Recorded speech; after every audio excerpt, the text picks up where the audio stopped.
Sunni student federation നേതൃത്വത്തിൽ Alappuzha SP ഓഫീസിലേക്ക് March നടത്തി.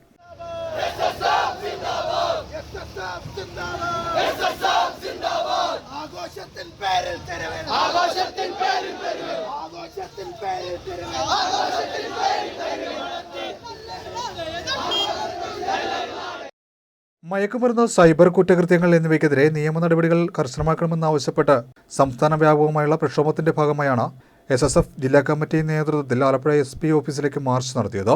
ആലപ്പുഴ EMS സ്റ്റേഡിയത്തിൽ നിന്ന് ആരംഭിച്ച മാർച്ചിൽ നിരവധി വിദ്യാർത്ഥികൾ പങ്കെടുത്തു. SSF സംസ്ഥാന എക്സിക്യൂട്ടീവ് അംഗം യൂസുഫ് അലി സഖാവി ധർണ ഉദ്ഘാടനം ചെയ്തു. വിദ്യാർത്ഥി പ്രസ്ഥാനമാണ്. കഴിഞ്ഞ 52 വർഷമായി വിദ്യാർത്ഥികൾക്ക് വേണ്ടി ക്യാമ്പസുകളിലും തെരുവുകളിലും അതേപോലെ തന്നെ സർഗാത്മകമായ പ്രവർത്തനങ്ങളിലൂടെയും ഈ വിദ്യാർത്ഥികൾക്ക് വേണ്ടി പ്രവർത്തിക്കുന്ന SSF കേരളത്തിൽ സമരം ആരംഭിക്കുകയാണ്. അധികാരികൾ, വിവിധ തരത്തിലുള്ള അധികാരികൾ, വിവിധ തരത്തിലുള്ള ഉന്നത വ്യക്തിത്വങ്ങൾ, ഏജൻസികൾ, സംവിധാനങ്ങൾ, ഈ സംവിധാനങ്ങൾ മുഴുവനും ഈ നാട്ടിലെ പുതിയ തലമുറയെ ബലി കൊടുക്കാൻ വേണ്ടി ഒത്താശ ചെയ്യുകയാണോ എന്ന് ഞങ്ങൾക്ക് ചോദിക്കേണ്ടതുണ്ട്. നോക്കൂ സഹോദരങ്ങളെ, നമ്മുടെ പോർട്ടുകൾ വഴി, നമ്മുടെ മറ്റു സംവിധാനങ്ങൾ വഴി ലഹരി കടന്നു വരുന്നതിനെ കാണാൻ കഴിയാത്ത എന്ത് സിസ്റ്റമാണ്? നമുക്ക് എന്തിനാണ് ഇത്തരം സിസ്റ്റങ്ങൾ? എന്തുകൊണ്ടാണ് നമ്മുടെ സിസ്റ്റങ്ങൾക്ക് ഈ ലഹരി കാണാത്തത്? എന്താണ്? ഞങ്ങൾ സംശയിച്ചു പോവുകയാണ്.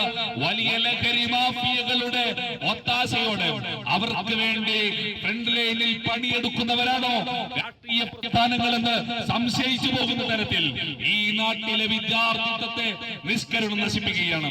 നിങ്ങൾ ആലോചിച്ച് നോക്കൂ, നമുക്ക് മദ്യം ഇപ്പോഴും ലഹരിയല്ല എന്ന് തോന്നുകയാണ്. വീണ്ടും വീണ്ടും കേരളത്തെ കുടിപ്പിക്കാൻ ശ്രമിച്ചുകൊണ്ടിരിക്കുകയാണ്.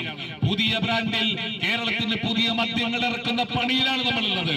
പുതിയതായി മലബാർ ബ്രാൻഡ് ഇറക്കിയ അഭിമാനത്തിലാണ് നമ്മളിന്ന് ഭരണകൂടം നമ്മുടെ മുന്നിൽ നിൽക്കുന്നത്.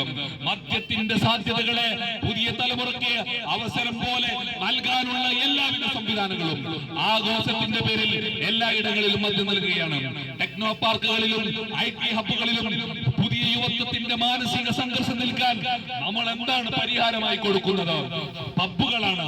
മദ്യപിക്കാൻ, സ്വതന്ത്രമായി മദ്യപിച്ച് കൂത്താടാൻ, ലഹരി ഉപയോഗിക്കാൻ എല്ലാ സാധ്യതകളും ഒരുക്കി വെക്കുന്ന ഇത്തരം ആഘോഷത്തിന്റെ ഇടങ്ങൾ സമർപ്പിച്ചുകൊണ്ട് നമ്മളേത് പ്രബുദ്ധ സമൂഹത്തെയാണ് ആവശ്യപ്പെടുന്നത് എന്ന് ചോദിക്കുകയാണ്.